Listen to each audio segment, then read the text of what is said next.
നമസ്കാരം. 9 മണി വാർത്ത ആരംഭിക്കുകയാണ്. യുദ്ധം അവസാനിക്കും എന്ന് കേൾക്കാൻ തുടങ്ങിയിട്ട് നാളുകളേറെയായി. പക്ഷേ ട്രംപ് തുടർച്ചയായി പ്രസ്താവനകൾ നടത്തുന്നുണ്ട് എങ്കിൽ പോലും ഇന്ന് അല്പം മുമ്പ് പുറത്തു വന്ന വിവരങ്ങളിലും അതിനുള്ള യാതൊരു ലക്ഷണവും കാണുന്നില്ല. കാരണം കുവൈറ്റിലും ബഹ്റൈനിലും ഇറാന്റെ ആക്രമണം അതിശക്തമായി തുടരുന്നു എന്ന വിവരങ്ങളാണ് ഇപ്പോൾ പുറത്തു വരുന്നത്. ഇതിനിടയിൽ 3 ആഴ്ചയ്ക്കകം യുദ്ധം അവസാനിപ്പിക്കും എന്നുള്ള ട്രംപിന്റെ പ്രഖ്യാപനം വരുന്നു. യുദ്ധം അവസാനിപ്പിക്കാം എന്ന് ഇറാൻ യൂറോപ്യൻ യൂണിയൻ രാജ്യങ്ങളോട് സമ്മതിക്കുന്ന പശ്ചാത്തലമുണ്ടാകുന്നു. പക്ഷേ കരയുദ്ധം ആരംഭിക്കാനായുള്ള ശ്രമങ്ങൾ അമേരിക്കയുടെ ഭാഗത്തു നിന്ന് ഉണ്ടാകുന്ന പശ്ചാത്തലമുണ്ട്. ആഗോള വിപണിയിൽ ക്രൂഡ് ഓയിൽ വില കുതിച്ചുയരുന്നു. ഇന്ത്യയിൽ അല്പം മുമ്പ് വാണിജ്യ LPG സിലിണ്ടറുകൾക്ക് വില വർദ്ധിപ്പിക്കുന്നു. പ്രീമിയം പെട്രോളിനും വില വർധനവുണ്ട്. അതുമാത്രമല്ല, ഗൾഫ് രാജ്യങ്ങളിലും ഏപ്രിലിലെ വില നിരക്കിൽ പെട്രോളിനും ഡീസലിനും വലിയ വില വർധനവാണ്. അങ്ങനെ ആഗോളതലത്തിൽ വലിയ പ്രതിസന്ധിയിലേക്ക് കാര്യങ്ങൾ പോകുന്ന പശ്ചാത്തലത്തിൽ കൂടിയാണ് ലോകക്രമം ഉള്ളത് എന്ന് വേണം മനസ്സിലാക്കാൻ. ഇതിനടക്കം നിരവധി വാർത്തകളുണ്ട്. ആദ്യം തലക്കെട്ടുകളിലേക്ക്. കുവൈറ്റിലും ബഹ്റൈനിലും വീണ്ടും ഇറാന്റെ വ്യോമാക്രമണം. കുവൈറ്റ് വിമാനത്താവളത്തിൽ വൻ തീപിടുത്തം. ലക്ഷ്യമിട്ടത് ഇന്ധന ഡിപ്പോ. ബഹ്റൈനിൽ ഇറാൻ ആക്രമണത്തിൽ വൻ തീപിടുത്തം. യുദ്ധം അവസാനിപ്പിക്കാൻ തയ്യാറെന്ന ഇറാൻ യൂറോപ്യൻ കൗൺസിലിനോട് നിലപാട് അറിയിച്ചു. രാജ്യത്തിന്റെ സുരക്ഷ ഉറപ്പാക്കണമെന്ന ആവശ്യം. ഭൂഗർഭ മിസൈൽ ശേഖരത്തിന്റെ ദൃശ്യങ്ങൾ പുറത്തുവിട്ട ഇറാൻ. സമാധാന കരാറിനായി ഇറാൻ യാചിക്കുകയാണെന്ന് Trump.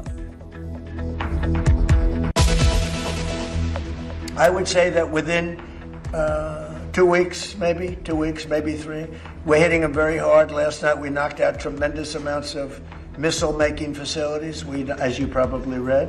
We're negotiating with them right now. They've been, again, we have had regime change.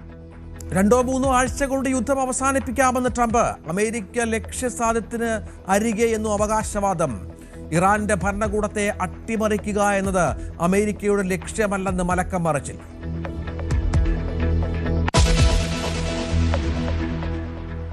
യുദ്ധം അവസാനിക്കുമെന്ന പ്രഖ്യാപനങ്ങൾക്കിടയിലും കരയാക്രമണത്തിന് തയ്യാറെടുത്ത അമേരിക്ക. US പാരാട്രൂപ്പുകൾ പശ്ചിമേഷ്യയിലെത്തി. ഖാർഗ് ദ്വീപ് പിടിക്കാനെന്ന സൂചന. സമാധാന കരാറിന് ഇറാൻ സമ്മതിച്ചില്ലെങ്കിൽ കരയുദ്ധമെന്ന മുന്നറിയിപ്പ് തുടരുന്നു. ഇറാന്റെ ആണവ കേന്ദ്രത്തിനും മരുന്നു കമ്പനിക്കും നേരെ US ഇസ്രായേൽ ആക്രമണം. ഇസ്ഫാനിലെ ആണവ കേന്ദ്രത്തിന് നേരെ നടത്തിയ ആക്രമണത്തിന്റെ ദൃശ്യം US പുറത്തുവിട്ടു. ഇറാന്റെ ഏറ്റവും വലിയ മരുന്നു കമ്പനിക്ക് നേരെയും ആക്രമണം. മൈക്രോസോഫ്റ്റിനും ആപ്പിളിനും ഗൂഗിളിനും ഇറാന്റെ ഭീഷണി. ഇറാന്റെ നേതാക്കൾ ലക്ഷ്യമിടുന്നത് തുടർന്നാൽ US-ന്റെ ടെക് കമ്പനികളെല്ലാം ആക്രമിക്കും. 18 കമ്പനികളുടെ പട്ടിക IRGC പുറത്തുവിട്ടു. ജീവൻ സംരക്ഷിക്കണമെങ്കിൽ തൊഴിലിടങ്ങൾ വിടാൻ ജീവനക്കാർക്ക് മുന്നറിയിപ്പ്. വാണിജ്യ സിലിണ്ടറിന്റെ വില വീണ്ടും കൂട്ടി. ഇന്ന് കൂടിയ 195 രൂപ 50 പൈസ. പ്രീമിയം പെട്രോളിന്റെ വിലയും വർദ്ധിപ്പിച്ച IOC.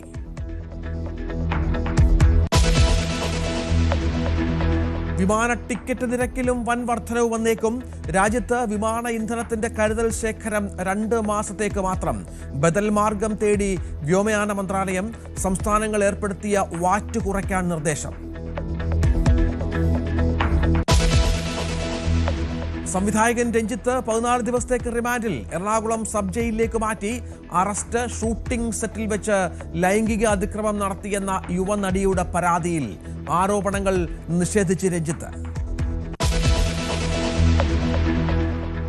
FCRA ബില്ലിൽ ലോക്സഭയിൽ ഇന്ന് ചർച്ച. ക്രൈസ്തവ സഭയുടെ കടുത്ത അതൃപ്തി തുടരുന്നു. ബില്ലിനെതിരെ പ്രതിഷേധിക്കാൻ MP-മാർ ഡൽഹിയിൽ. വിധി എഴുതാൻ ഇനി 8 നാൾ. പോരാട്ടച്ചൂട് കനത്തു. പ്രധാനമന്ത്രി ശനിയാഴ്ച വീണ്ടും കേരളത്തിലേക്ക്. മുഖ്യമന്ത്രി ഇന്ന് അമ്പലപ്പുഴയിൽ. പുതിയ സാമ്പത്തിക വർഷത്തിന് തുടക്കം. ആദായ നികുതി നിയമത്തിലടക്കം നിരവധി മാറ്റങ്ങൾ. സ്വർണ്ണപ്പണയ വായ്പാ നിയമത്തിലും മാറ്റം. രാജ്യത്ത് സെൻസസിനും ഇന്ന് തുടക്കമാകും.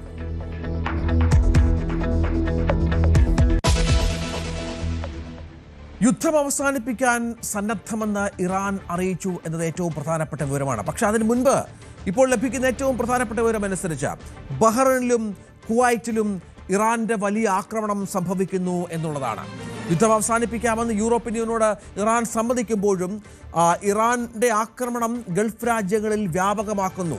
പ്രത്യേകിച്ചും കുവൈറ്റിലെ ഓയിൽ മേഖലയെ മാത്രമല്ല ഓയിൽ കമ്പനികളെ ലക്ഷ്യമിട്ടുള്ള ആക്രമണം, അവിടുത്തെ സേനാ കേന്ദ്രങ്ങൾ ലക്ഷ്യമിട്ടുള്ള ആക്രമണം ഇറാൻ വ്യാപകമാക്കുന്നു. കുവൈറ്റ് വിമാനത്താവളത്തിൽ വൻ തീപിടുത്തമെന്നാണ് ഇപ്പോൾ പുറത്തുവരുന്ന ഏറ്റവും പ്രധാനപ്പെട്ട വിവരങ്ങളിലൊന്ന്. ഒപ്പം ബഹ്റിനിലും ഇറാന്റെ ആക്രമണത്തിൽ വലിയ തീപിടുത്തം സംഭവിക്കുന്ന പശ്ചാത്തലമുണ്ട്. ഇതിനിടയിൽ സുരക്ഷ ഉൾപ്പെടെയുള്ള കാര്യങ്ങളിൽ ഉറപ്പ് ലഭിച്ചാൽ തങ്ങൾ വേണമെങ്കിൽ യുദ്ധത്തിൽ നിന്ന് പിന്മാറാമെന്നാണ് ഇറാൻ പ്രസിഡന്റ് മസൂദ് പെസഷ്കിയാന്റെ നിലപാട്. യൂറോപ്യൻ കൗൺസിൽ പ്രസിഡന്റ് ആന്റോണിയോ കോസയുമായുള്ള ടെലിഫോൺ സംഭാഷണത്തിലാണ് പെസഷ്കിയാൻ ഈ നിലപാട് അറിയിച്ചത്. ഇതിനിടെ ഭൂഗർഭ മിസൈൽ ശേഖരത്തിന്റെ ദൃശ്യങ്ങൾ ഇറാൻ പുറത്തുവിട്ടത് മറ്റൊരു മുന്നറിയിപ്പായി കൂടി കാണണം എന്നാണ് അമേരിക്കയും ഇസ്രായേലും കരുതുന്നത്.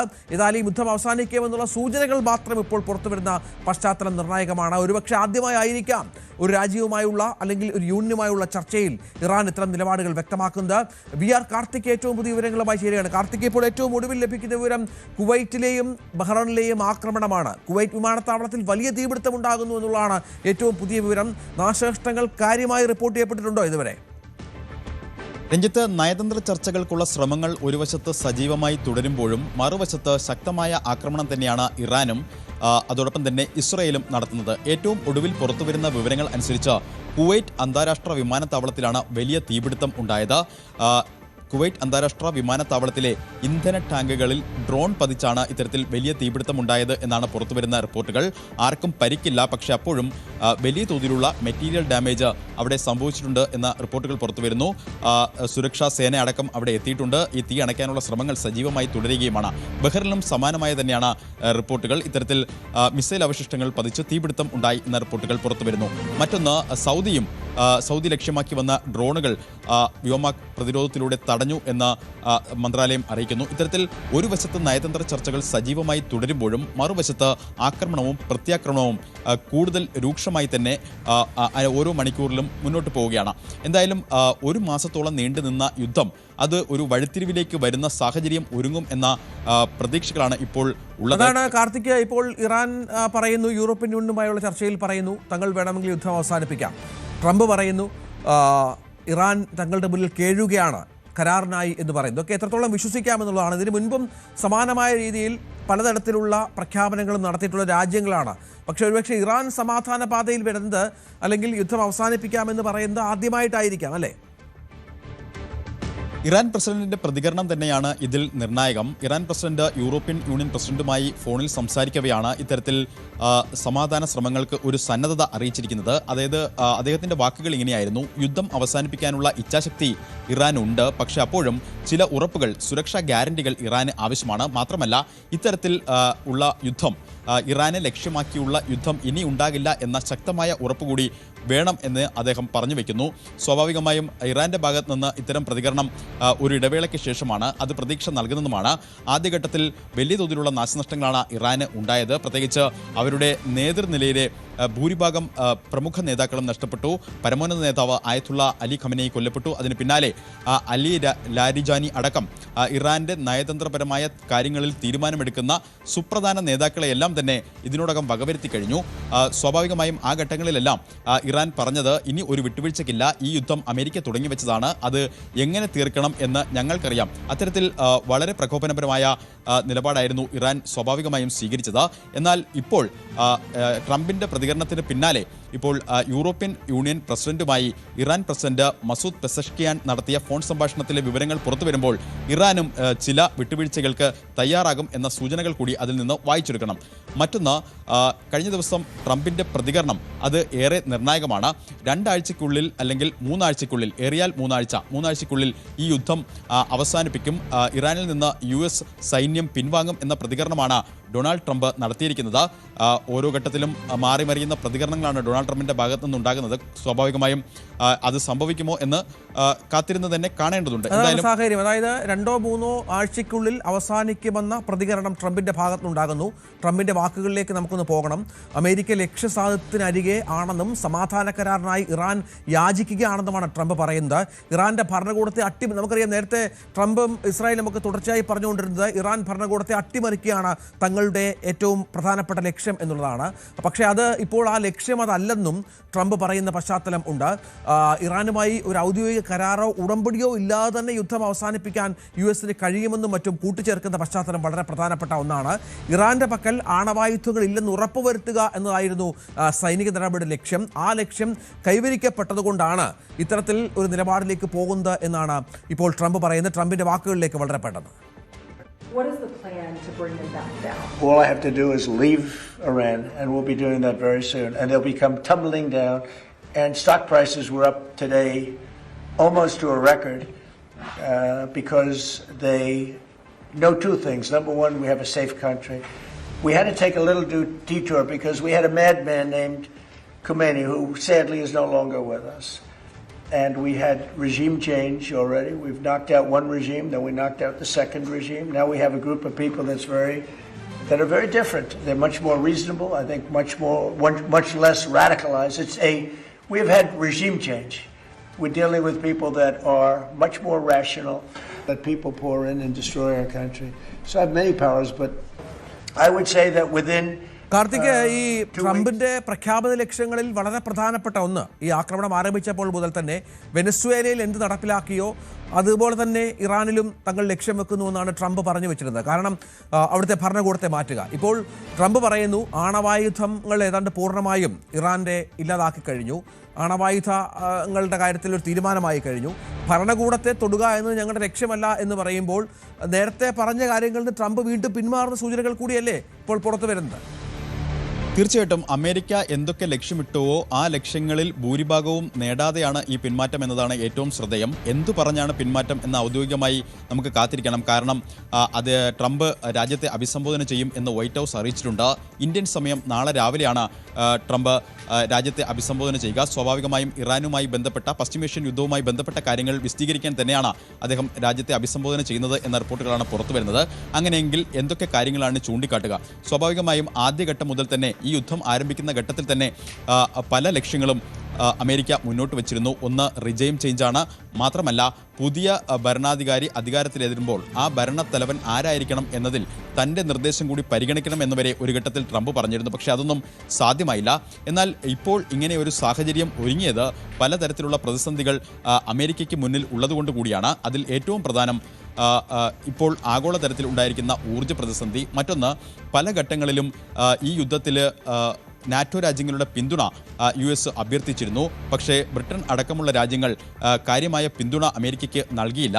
സൈനിക കാര്യങ്ങളിൽ അടക്കം പിന്തുണ ആവശ്യപ്പെട്ടെങ്കിലും അനുകൂലമായൊരു നിലപാട് നാറ്റോ രാജ്യങ്ങളുടെ ഭാഗത്തു നിന്ന് ഉണ്ടായില്ല.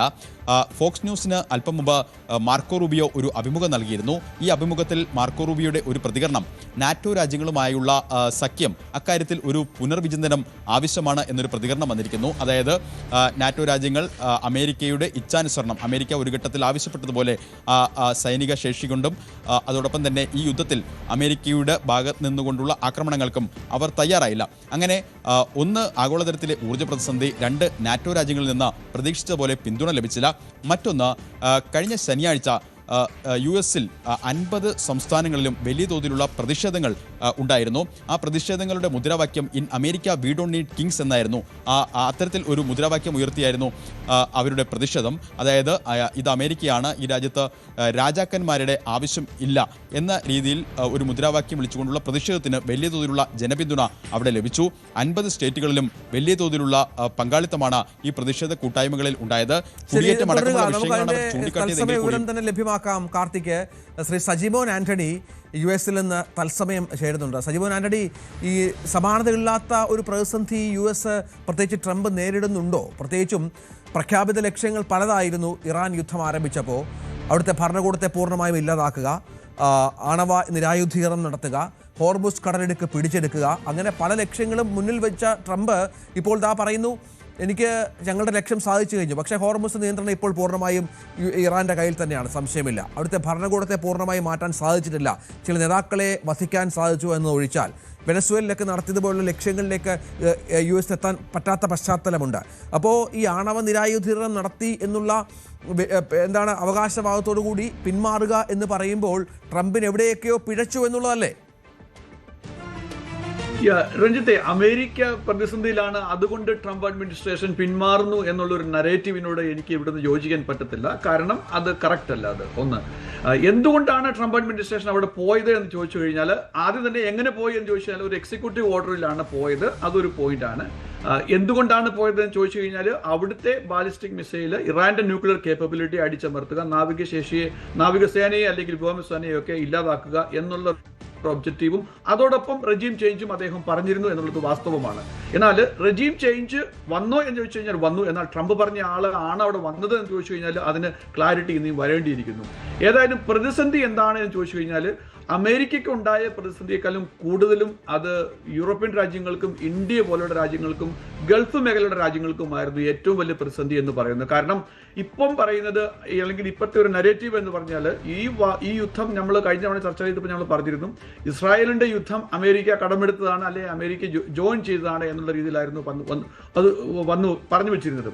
അതൊരു പരിധിവരെ ശരിയാണ്. എന്നാൽ ഇതുകൊണ്ടിട്ട് ആർക്ക് എന്ത് നഷ്ടപ്പെട്ടു എന്ന് ചോദിച്ചു കഴിഞ്ഞാൽ, ഇറാനുകൾക്ക് നഷ്ടപ്പെട്ടു, ഗൾഫ് രാജ്യങ്ങൾക്ക് നഷ്ടപ്പെട്ടു, ഇന്ത്യക്ക് നഷ്ടപ്പെട്ടു, യൂറോപ്യൻ രാജ്യങ്ങൾക്ക് നഷ്ടപ്പെട്ടു ഈ ഊർജ്ജ പ്രതിസന്ധി വന്നപ്പം. എന്നാൽ ഇതിനകത്തൊരു പെർമനന്റ് വിന്നർ ആരാണ് നിങ്ങളെന്ന് ചോദിച്ചു കഴിഞ്ഞാൽ, മേ ബി അമേരിക്കയെക്കാളും കൂടുതൽ സ്ട്രാറ്റജിക്കലി വിൻ ചെയ്തത് മേ ബി റഷ്യയും ചൈനയുമായിരിക്കും. കാരണം യുഎസും നാറ്റോയും തമ്മിലുള്ള അലയൻസിന് ചെറിയൊരു ഇളക്കം തട്ടിയിട്ടുണ്ട് ഈ ഒരു കാര്യത്തിൽ ഉണ്ടായത്. എന്നാൽ മിലിറ്ററിലി ആരാണ് ജയിച്ചതെന്ന് ചോദിച്ചു കഴിഞ്ഞാൽ, ഓഫ് കോഴ്സ് അമേരിക്കയാണ്. അതിനകത്തൊരു സംശയവും പറയാൻ പറ്റത്തില്ല. കാരണം അമേരിക്കയുടെ മിലിറ്ററി മൈറ്റ്സിന് മുന്നിൽ ഇറാന് ഒട്ടും പിടിച്ചു നിൽക്കാൻ പറ്റിയില്ല എന്നുള്ളത് വളരെ വ്യക്തമായിരുന്നു. എന്നാൽ ഒറ്റപ്പെട്ട റിപ്പോർട്ടുകൾ അവിടെ നിന്നും ഇവിടെ നിന്നും നോക്കുകയാണെങ്കിൽ, ഒന്നോ രണ്ടോ മിസൈലിന്റെ അവശിഷ്ടങ്ങൾ അവിടെ ഇവിടെയും വീണതൊഴിച്ചു കഴിഞ്ഞാൽ ഒരു ലാർജർ അറ്റാക്ക് അങ്ങനെയല്ലേ ഒരു മോഡറേറ്റ് രീതിയിലുള്ള ഒരു പ്രതികരണം പോലും ഇറാന് കൊടുക്കാൻ പറ്റിയില്ല എന്നുള്ളതും വസ്തുതയാണ്. അപ്പം അമേരിക്ക പേടിച്ചോടി, അല്ലെങ്കിൽ ട്രംപ് അഡ്മിനിസ്ട്രേഷൻ ടോട്ടലി ഫെയിലർ ആയി എന്നുള്ള രീതിയിലുള്ള ഒരു നരേറ്റീവിനോട് എനിക്ക് യോജിക്കാൻ നമുക്കറിയാം, മുസ്തഫ ഖമേനി മുതൽ ഇങ്ങോട്ട് ഇറാന്റെ പരമോന്നത നേതാക്കൾ പല നേതാക്കളെ വധിക്കാനും അവിടുത്തെ മിലിറ്ററി തലപ്പത്തുള്ള പല ആൾക്കാരെ വധിക്കാനും നിരവധി നാശനഷ്ടങ്ങൾ സൃഷ്ടിക്കാനും ഒക്കെ സാധിച്ചു. അന്ന് ട്രംപ് ആദ്യം പറഞ്ഞത് 4 ആഴ്ച കൊണ്ട് യുദ്ധം തീരും, അതിനകം അത് തീർക്കാനുള്ളതേ ഉള്ളൂ ഞങ്ങൾക്ക് ഇറാനെ എന്നാണ്. അതിന് ഞാൻ നേരത്തെ പറഞ്ഞ പോലെ ഹോർമുസ് പൂർണ്ണമായും പിടിച്ചെടുക്കുമെന്ന് പറയുന്നു. അവിടെ നാറ്റോ രാജ്യങ്ങളുടെ പിന്തുണ ലഭിക്കുന്നില്ല ട്രംപിന്, നമുക്കറിയാം. ഒപ്പം അവർ പ്രതീക്ഷിക്കാത്ത വിധം ഗൾഫ് രാജ്യങ്ങളിൽ വലിയ ആക്രമണം, അവരുടെ കൂടെ നിൽക്കുന്ന ഗൾഫ് രാജ്യങ്ങളിൽ വലിയ ആക്രമണം ഉണ്ടാകുന്നത്, നീരസം ഉണ്ടാക്കുന്നത് UAE അടക്കമാണ്. അതൊക്കെ ട്രംപിന്റെ പരാജയമാണെന്ന് പറഞ്ഞു. അതിനൊന്നും പ്രതിരോധിക്കാൻ ട്രംപിന് സാധിക്കാത്ത പശ്ചാത്തലമൊക്കെയാണ് ഞാൻ ചേർത്ത് വെച്ചത്. ഒരു യുദ്ധത്തിനകത്ത് ഒരു പാർട്ടിയും ഒരിക്കലും പെർമനന്റ്ലി വിജയിക്കുന്നില്ല എന്നുള്ളത് വാസ്തവമാണ്. നമ്മളെല്ലാം ചർച്ച ചെയ്യുന്നത് താൽക്കാലികമായിട്ട് ആര് എവിടെ നിന്നു എന്നുള്ള കാര്യങ്ങളിലേക്ക് മാത്രമാണ് പറയുന്നത് എന്നാണ് എനിക്ക്. ഇവിടുത്തെ ഒരു ഇന്റേണൽ ഇഷ്യൂ എന്ന് പറഞ്ഞു കഴിഞ്ഞാൽ, ഈ ഒരു യുദ്ധത്തിനോട് അമേരിക്കൻ ജനത എത്രമാത്രം യോജിക്കുന്നുണ്ട് എന്ന് ചോദിച്ചു കഴിഞ്ഞാൽ, ഏകദേശം 60 അല്ലെങ്കിൽ തുടക്കത്തിൽ 52% ആയിരുന്നെങ്കിൽ ഒരാഴ്ച കഴിഞ്ഞപ്പോഴത്തേക്കും അത് 60-64% അമേരിക്കൻ ജനത ഇതിനോട് ഒപ്പോസ് ആയിരുന്നു. ഡെമോക്രാറ്റിക് പാർട്ടി ഒപ്പോസ് ആയിരുന്നു, റിപ്പബ്ലിക്കൻ പാർട്ടി, ട്രംപിന്റെ പാർട്ടി, ഇൻക്ലൂഡിംഗ് മാഗയെ തന്നെ ട്രംപിനെ സപ്പോർട്ട് ചെയ്ത് ഇത് പ്രസിഡന്റാക്കി തെരഞ്ഞെടുക്കാൻ മുഖ്യ പങ്ക് വഹിച്ച മാഗ തന്നെ ഒരു സ്പ്ലിറ്റ് ആയിരുന്നു. ടക്കർ കാൾസൺ ഉൾപ്പെടെയുള്ള ലീഡിംഗ് മാഗ ആൾക്കാരൊക്കെ ഈ യുദ്ധത്തിനെതിരെ സംസാരിക്കുകയായിരുന്നു. അപ്പം ട്രംപ് ഇതിനകത്തുനിന്ന് ഇന്റേണലി എന്തെങ്കിലും നേടിയോ എന്ന് ചോദിച്ചു കഴിഞ്ഞാൽ കാര്യമായിട്ട് നേടിയിട്ടില്ല. നഷ്ടമാണ് ഉണ്ടായിരിക്കുന്നത്. ഒന്ന് ഇലക്ഷനിലുള്ള നഷ്ടം, ഒന്ന് വരാൻ പോകുന്ന ഇലക്ഷനിൽ വരാനിരിക്കുന്ന നഷ്ടം, ഒന്ന്. രണ്ടാമത്തേത് അദ്ദേഹത്തിന്റെ സ്വന്തം ബേസ് തന്നെ ഒരു ഇളക്കം തട്ടി എന്നുള്ളത് ഒരു നഷ്ടമാണത്. എന്നാൽ ഇറാനും അമേരിക്കയുമായിട്ട്, അല്ലെ ഇസ്രായേലും അമേരിക്കയും ഒരു സൈഡിൽ നിന്നുകൊണ്ട് ഇറാനെ വെച്ചുകൊണ്ടിട്ട് ആര് നഷ്ടപ്പെട്ടു ആര് ജയിച്ചു എന്ന് ചോദിച്ചു കഴിഞ്ഞാൽ, ഓഫ് കോഴ്സ് അത് ഇറാന്റെ ഭാഗത്തല്ല വെയിറ്റ് കിട്ടുന്നത്, അമേരിക്കയ്ക്കും ഇസ്രായേലിന്റെ ഭാഗത്താണ്. മുമ്പേ പറഞ്ഞ ആ ഒരു വാചകത്തിലേക്ക് ഞാൻ തിരിച്ചു പോകുകയാണ്. കാരണം അൾട്ടിമേറ്റ് വിന്നർ എന്ന് പറയുന്നത് ഇതിനകത്ത് ഇടപെടാതെ നിന്നതുകൊണ്ട് റഷ്യയും ചൈനയുമുള്ള ആ ഒരു അച്ചുതണ്ട് ഒന്നും കൂടെ സ്ട്രോങ് ആയി. ഒന്ന്. രണ്ടാമത്തേത്, റഷ്യയുടെ ഇക്കണോമി എന്തുമാത്രം തകർന്ന് തരിപ്പണമായിരുന്നു കഴിഞ്ഞ കുറേ വർഷങ്ങളായിട്ട് യുക്രൈനുമായിട്ട് അടിച്ചുകൊണ്ടിട്ട്, അല്ലെങ്കിൽ പല തരത്തിലുള്ള യൂറോപ്യൻ യൂണിയന്റെ അല്ല അമേരിക്കയുടെ നിയന്ത്രണങ്ങളിൽ ഏർപ്പെടുത്തുകൊണ്ട് എന്തുമാത്രം ക്ഷീണിച്ചു പോയിരുന്നു, അതിനെ ഒന്ന് പെട്ടെന്ന് ഒരു മാസം കൊണ്ട് റീപ്ലനിഷ് ചെയ്യുവാനായിട്ട് റഷ്യക്ക് പറ്റി, ഒന്നും അറിയാതെ. കാരണം ക്രൂഡ് ഓയിലിന്റെ ഒക്കെ വിലകൾ നമ്മൾ കണ്ടു, 50 രൂപ 60 രൂപയെ കിട്ടുന്നത് നോക്കി നിന്നപ്പോൾ 100-110 വന്നതുകൊണ്ട് ആ ഒരു ബെനിഫിറ്റ്, ഇക്കണോമിക്കൽ ബെനിഫിറ്റ് റഷ്യക്ക് കിട്ടി എന്ന് നമുക്ക് കാണാൻ പറ്റും. എന്നാൽ നാറ്റോയുടെ കാര്യം പറയുമ്പോൾ ഇതുകൂടെ ചേർത്ത് പറയാതിരിക്കാൻ പറ്റത്തില്ല. അമേരിക്ക നാറ്റോയെ ഡിപ്പെൻഡ് ചെയ്ത് അല്ല നിൽക്കുന്നത്. എന്നാൽ നാറ്റോ അമേരിക്കയെ ഡിപ്പെൻഡ് ചെയ്തുകൊണ്ടാണ്. കാരണം അമേരിക്കയുടെ ഒരു ഡിഫൻസ് ബജറ്റ് എന്ന് പറയുന്നത് ഏകദേശം $1 ട്രില്യൺ ആണ്. എന്നാൽ നാറ്റോയിലുള്ള നെക്സ്റ്റ് ഇമ്മീഡിയറ്റ് കൺട്രി എന്നുള്ള ജർമ്മനി പോലുള്ള രാജ്യങ്ങളുടെ അവരുടെ ബജറ്റുകൾ നോക്കുകയാണെങ്കിൽ 10 ബില്യൺ 20 ബില്യൺ അങ്ങനെ ആ റേഞ്ചിലൊക്കെ കാണാൻ പറ്റും നമുക്ക്. അതായത് മൊത്തം നാറ്റോ രാജ്യങ്ങളുടെ ഡിഫൻസ് ബജറ്റിനേക്കാളും കൂടുതൽ ഈ അമേരിക്കൻ മാത്രം നാറ്റോയ്ക്ക് വേണ്ടി ഒരു വർഷത്തെ ബജറ്റിൽ അലോക്കേഷൻ ചെയ്യുന്നുണ്ട് നമുക്ക് കാണാൻ പറ്റും. അപ്പോൾ എഗെയിൻ അമേരിക്ക നാറ്റോയെ ഡിപ്പെൻഡ് ചെയ്തല്ല മുന്നോട്ട് പോകുന്നത്, അല്ലെ ആ അലയൻസ് ഉണ്ടാവുന്നത്. എന്നാൽ തിരിച്ച് നാറ്റോ അമേരിക്കയെ ഡിപ്പെൻഡ് ചെയ്തുകൊണ്ടാണ് എന്ന് നമുക്ക് മനസ്സിലാക്കാൻ പറ്റും. ഇനി നാറ്റോയുടെ ഭാഗത്തുനിന്നോ അല്ലെങ്കിൽ മറ്റു വേറൊരു രാജ്യങ്ങളുടെ ഭാഗത്തുനിന്നും സപ്പോർട്ട് കിട്ടാത്തത് കൊണ്ടല്ല ഈ ഒരു റിട്രീറ്റ് എന്നും എനിക്ക് പറയേണ്ടിയിരിക്കുന്നു. കാരണം അതല്ലാണ്ട് തന്നെ അമേരിക്കയും ഇസ്രായേലും തന്നെ ഇറാനെ നിഷ്പ്രഭമാക്കാനുള്ള കരുത്തും കപ്പാസിറ്റിയും ഉണ്ട് എന്നുള്ള സംശയം. അതാണ് നമ്മൾ കഴിഞ്ഞ 5 ആഴ്ചയായിട്ട് കണ്ടുകൊണ്ടിരിക്കുന്നത്. ശ്രീ സജീവൻ ആന്റണി, താങ്കളുടെ പ്രതികരണത്തിന് വിശദമായി തന്നെ താങ്കൾ ആ വിവരം പങ്കുവച്ചു. ഇതിനിടയിൽ US പാരാ ട്രൂപ്പുകൾ പശ്ചിമേഷ്യയിൽ എത്തി എന്നുള്ള വിവരങ്ങൾ കൂടി പുറത്തു വരുന്നുണ്ട്. അതായത് കരയുദ്ധത്തിന് സന്നദ്ധമാണ് എന്ന് കഴിഞ്ഞ കുറേ നാളുകളായി അമേരിക്ക പറയുന്ന പശ്ചാത്തലമുണ്ട്. വേണമെങ്കിൽ കരയുദ്ധത്തിന് ഞങ്ങൾ തയ്യാറാണ്, സമാധാന ചർച്ചകൾക്ക് ഇറാൻ വഴങ്ങിയില്ലെങ്കിൽ എന്നുള്ളതാണ്. അതായത് ഈ പാരാ ഷൂട്ട് ഉപയോഗിച്ച് കരയിലിറങ്ങി ആക്രമണം നടത്താൻ ശേഷിയുള്ള US കരസേനയുടെ 82ാം എയർബോൺ ഡിവിഷനിലെ ആയിരക്കണക്കിന് പാരാ ട്രൂപ്പുകളാണ് പശ്ചിമേഷ്യയിലേക്ക് എത്തിയിട്ടുള്ളത്. ഇറാന്റെ തന്ത്രപ്രധാനമായ എണ്ണ കയറ്റുമതി കേന്ദ്രം ഖാർഗ് ദ്വീപ് പിടിച്ചെടുക്കാനാണ് ഈ വിന്യാസം എന്നുള്ള വിലയിരുത്തൽ കൂടി ഇപ്പോൾ പുറത്തു വരുന്നുണ്ട്. സമാധാന കരാർ ഇറാൻ സമ്മതിച്ചില്ലെങ്കിലാണ് ഈ സൂചനകൾ സംഭവിക്കുന്നത്. നേരത്തെ തന്നെ നമുക്കറിയാം 2500ഓളം മറീനുകൾ നമ്മൾ നേരത്തെ വാർത്തകൾ കൊടുത്തതാണ് ഈ പ്രദേശത്ത് വിന്യസിച്ച പശ്ചാത്തലമുണ്ട്.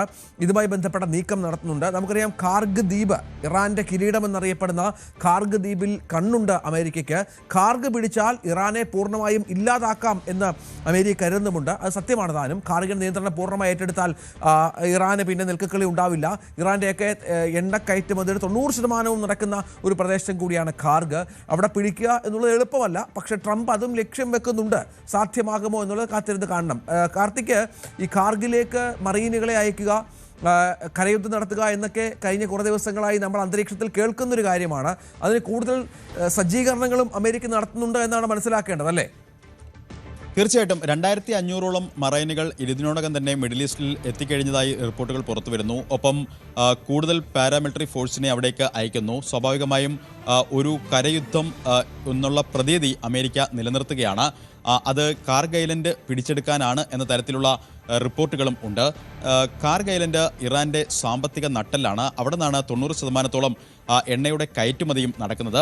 സ്വാഭാവികമായും ഖാർഗ് ഐലൻഡ് പിടിച്ചെടുക്കുന്ന തരത്തിൽ ഒരു ആക്രമണത്തിലേക്ക് പോയാൽ അത് ഇറാനെ കൂടുതൽ ദോഷകരമായി ബാധിക്കും. മാത്രമല്ല ആ കാര്യത്തിൽ അമേരിക്കയ്ക്കും ചില ആശങ്കകളുണ്ട്. കാരണം ഖാർഗ് ദ്വീപിൽ മിസൈൽ ആക്രമണം നടത്താനൊക്കെ ഇറാനും വലിയ ബുദ്ധിമുട്ടില്ല. കാരണം വളരെ ദീർഘദൂര മിസൈലുകളും ഹ്രസ്വദൂര മിസൈലുകളും ഒക്കെ കൊണ്ട് സമ്പന്നമാണ് അവരിപ്പോഴും. സ്വാഭാവികമായും അത്തരത്തിൽ എന്ത് നടപടി ട്രംപിൻ്റെ ഭാഗത്ത് നിന്ന് ഇനി ഉണ്ടാകും എന്ന് കാത്തിരിക്കണം. നാളെ രാവിലെ അദ്ദേഹം രാജ്യത്തെ അഭിസംബോധന ചെയ്യും. ആ അഭിസംബോധനയിൽ സ്വാഭാവികമായും അദ്ദേഹം എന്ത് പറയും അതിനെ ആശ്രയിച്ചിരിക്കും ഈ പാരാമിലിറ്ററി ട്രൂപ്പുകളെ അടക്കം ഇപ്പോൾ മിഡിൽ ഈസ്റ്റിലേക്ക് വിന്യസിച്ചുള്ള അവർ എന്താണ് ഇനി ചെയ്യുന്നത് എന്നടക്കമുള്ള കാര്യങ്ങളിൽ സ്വാഭാവികമായും അതിൽ ശേഷമാവും തീരുമാനം വരിക. എന്തായാലും ഒരു കരയുദ്ധത്തിന് ഉള്ള സാധ്യതകൾ ഇപ്പോഴും ഉണ്ട് എന്ന സൂചിപ്പിക്കുന്ന തരത്തിൽ തന്നെയാണ് അമേരിക്കയുടെ സൈനിക നീക്കങ്ങൾ. പക്ഷേ അപ്പോഴും ചൈനയും പാകിസ്ഥാനും അടക്കം ഉള്ള രാജ്യങ്ങൾ ഇടപെട്ടുകൊണ്ടുള്ള ഒരു 5 പോയിന്റ് പ്ലാൻ, ആ 5 പോയിന്റ് പ്ലാനിൽ ഒരു നയതന്ത്ര ചർച്ചകൾക്കുള്ള സാധ്യതയും തേടുന്നു. എന്തായാലും മാർക്കോ റൂബിയോയുടെ പ്രതികരണം വന്നത് വായിച്ചു നോക്കുമ്പോൾ ഇറാനുമായി നേരിട്ടുള്ള ചർച്ചകൾക്ക് ഏതെങ്കിലും ഒരു ഘട്ടത്തിൽ വഴിയൊരുങ്ങും എന്നൊരു പ്രതീക്ഷ മാർക്കോ റൂബിയോ ഈ പ്രതികരണത്തിൽ നടത്തിയിരിക്കുന്നു. അതായത് ചൈനയും അതോടൊപ്പം തന്നെ പാകിസ്ഥാനും വിദേശകാര്യമന്ത്രി കഴിഞ്ഞ ദിവസം ബീജിംഗിലെത്തിയിരുന്നു. ഇക്കാര്യത്തിൽ ചൈനയുടെ നയതന്ത്ര നീക്കങ്ങൾക്കുള്ള ചൈനയുടെ സഹായം ആവശ്യപ്പെട്ടു. ചില 5 പോയിന്റ് പ്ലാൻ 5 നിർദ്ദേശങ്ങളടക്കം ഒന്ന് ഔട്ട്ലൈൻ ചെയ്യാനുള്ള തയ്യാറെടുപ്പുകളിലാണ്. അതിൽ സുപ്രധാനം ഈ ഹോർമൂസിലൂടെയുള്ള ഗതാഗതം സുഗമമാക്കുക, മറ്റൊന്ന് അടിയന്തര വെടിനിർത്തൽ പ്രഖ്യാപിക്കുക, ഇതടക്കമുള്ള നിർദ്ദേശങ്ങളാണ് എന്നാണ് പുറത്തുവരുന്ന റിപ്പോർട്ടുകൾ. ഇതിന് എത്രത്തോളം അംഗീകാരം ലഭിക്കും? സ്വാഭാവികമായും ആ 5 പോയിന്റ് പ്ലാൻ അംഗീകരിച്ചാൽ വരും ദിവസങ്ങളിൽ ഇറാനും അതോടൊപ്പം തന്നെ US പ്രതിനിധികളും തമ്മിൽ നേരിട്ടുള്ള ചർച്ചകൾക്ക് വഴിയൊരുങ്ങുമോ? ഇതിനെയൊക്കെ ആശ്രയിച്ചിരിക്കും യുദ്ധം അവസാനിപ്പിക്കാനുള്ള സാധ്യതകൾ. എന്തായാലും ട്രംപിൻ്റെ പ്രതികരണത്തിൽ വ്യക്തമാണ് 2 ആഴ്ച ഏറിയാൽ 3 ആഴ്ച അതിനുള്ളിൽ ഈ യുദ്ധം അവസാനിക്കും, ഇറാനിൽ നിന്ന് US സൈന്യം പിൻവാങ്ങും എന്ന പ്രതികരണം വന്നിരിക്കുന്നു. തീർച്ചയായും അതാണ് അവസ്ഥ. അതിനിടയിൽ ഈ യുദ്ധത്തിൻ്റെയൊക്കെ ഒരു സമാധാന ശ്രമങ്ങൾ നടക്കുന്നുവെന്നും യുദ്ധം ഉടൻ അവസാനിക്കുന്നു എന്നൊക്കെ പറയുമ്പോഴും ഈ ആക്രമണങ്ങൾക്ക്, പരസ്പരമുള്ള ആക്രമണങ്ങൾക്ക് യാതൊരു കുറവുമില്ല. ഏറ്റവും പുതിയ വിവരമനുസരിച്ച് ഇറാന്റെ ആണവ കേന്ദ്രത്തിനും മരുന്നു കമ്പനിക്കും നേരെ US ഇസ്രായേൽ സൈന്യം അതിശക്തമായ ആക്രമണം നടത്തി എന്നുള്ളതാണ്. മധ്യ ഇറാൻ നഗരമായ ഇസ്ഫഹാൻ, വളരെ പ്രധാനപ്പെട്ട തന്ത്രപ്രധാനമായ ഒരു നഗരം കൂടിയാണ് ഇസ്ഫഹാൻ. നമുക്കറിയാം നിരവധി വാണിജ്യ കേന്ദ്രങ്ങളുണ്ട്, ആണവ കേന്ദ്രങ്ങളുണ്ട് അവിടെ. ആണവ കേന്ദ്രങ്ങൾ എന്ന് പറയുന്നത് ഇറാന്റെ നട്ടല്ലായ പലവിധ ആണവ കേന്ദ്രങ്ങളുമുണ്ട്. അവിടെ ആക്രമണം നടത്തി അമേരിക്ക എന്നുള്ളതാണ്. ഈ ദൃശ്യം US പ്രസിഡന്റ് ട്രംപ് പുറത്തുവിടുകയും ചെയ്ത പശ്ചാത്തലം നിർണായകമാണ്.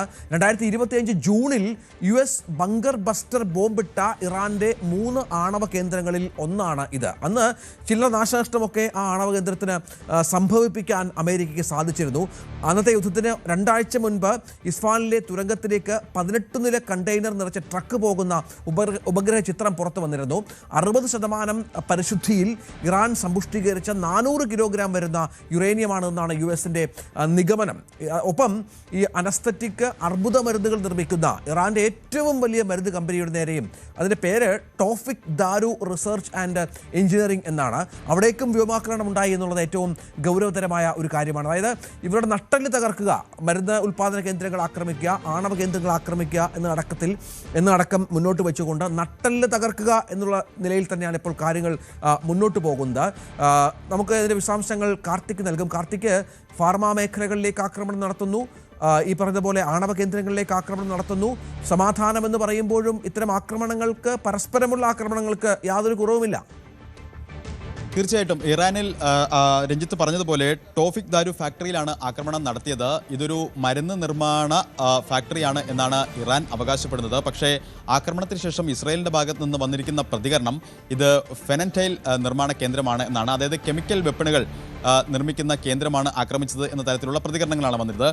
പക്ഷേ അപ്പോഴും ഇറാൻ ഔദ്യോഗികമായി വ്യക്തമാക്കുന്നത് ഇത് മരുന്ന് ഉൽപ്പാദന ഫാക്ടറിയാണ്, ഇവിടെയാണ് ആക്രമണം നടന്നത്, ഇത് ഒരു തരത്തിലും അംഗീകരിക്കാൻ കഴിയുന്നതല്ല, ശക്തമായ ഭാഷയിൽ തന്നെ തിരിച്ചടി ഉണ്ടാകുമെന്ന മുന്നറിയിപ്പും ഇറാൻ നൽകുന്നു. മറ്റൊന്നുകൂടി ഇതിൻ്റെ കൂടെ വായിച്ചെടുക്കണം. കാരണം കഴിഞ്ഞ ദിവസം ഇറാൻ റവല്യൂഷണറി ഗാർഡ് കോർപ്സ് വളരെ ശക്തമായ മുന്നറിയിപ്പാണ് US-ന് നൽകിയത്. അതായത് US-ലെ കമ്പനികൾ, വൻകിട കമ്പനികൾ ആക്രമിക്കുമെന്നൊരു മുന്നറിയിപ്പ് നൽകിയിരുന്നു. 18 കമ്പനികളുടെ പേരടക്കം ലിസ്റ്റ് ചെയ്തുകൊണ്ട് ഒരു പട്ടിക പുറത്തുവിട്ടാണ് ഈ മുന്നറിയിപ്പ് നൽകിയത് എന്നതാണ് ഏറ്റവും ശ്രദ്ധേയം. അതായത് ഇറാനിലെ നേതാക്കളെ ടാർഗറ്റ് ചെയ്തുകൊണ്ട് കൊലപ്പെടുത്താനുള്ള ശ്രമങ്ങൾ ഇനിയും അമേരിക്കയുടെ ഭാഗത്തു നിന്നുണ്ടായാൽ ഏപ്രിൽ 1 മുതൽ, അതായത് ഇന്ന് മുതൽ ടെഹ്റാനിലെ സമയമടക്കം പങ്കുവെച്ചുകൊണ്ടുള്ള ഒരു മുന്നറിയിപ്പ്. ടെഹ്റാനിന്റെ പ്രാദേശിക സമയം 6:30 മുതൽ ഈ കേന്ദ്രങ്ങളിൽ, ഈ 18 കേന്ദ്രങ്ങളിൽ ആക്രമണം ഉണ്ടാകും. 18 കേന്ദ്രങ്ങളിൽ മൈക്രോസോഫ്റ്റ്, അല്ലേ കാർത്തിക്, US-ന്റെ പ്രധാനപ്പെട്ട കമ്പനികൾ മൈക്രോസോഫ്റ്റ് ഉണ്ടാകും, ആപ്പിൾ ഉണ്ടാകും, ഗൂഗിൾ ഉണ്ടാകും തുടങ്ങിയ കമ്പനികൾ. ഇറാന്റെ ഭീഷണി അത്തരത്തിലാണ്. നേതാക്കളെ US-ഉം ഇസ്രായേലും ലക്ഷ്യമിട്ട് തുറന്നാൽ ഈ ആപ്പിൾ, ഗൂഗിൾ, മെറ്റ തുടങ്ങിയ US-ന്റെ ടെക് കമ്പനികളെല്ലാം ആക്രമിക്കുമെന്നാണ് ഈ ഇറാൻ റവല്യൂഷണറി ഗാർഡ് കോർപ്സിന്റെ മുന്നറിയിപ്പ്.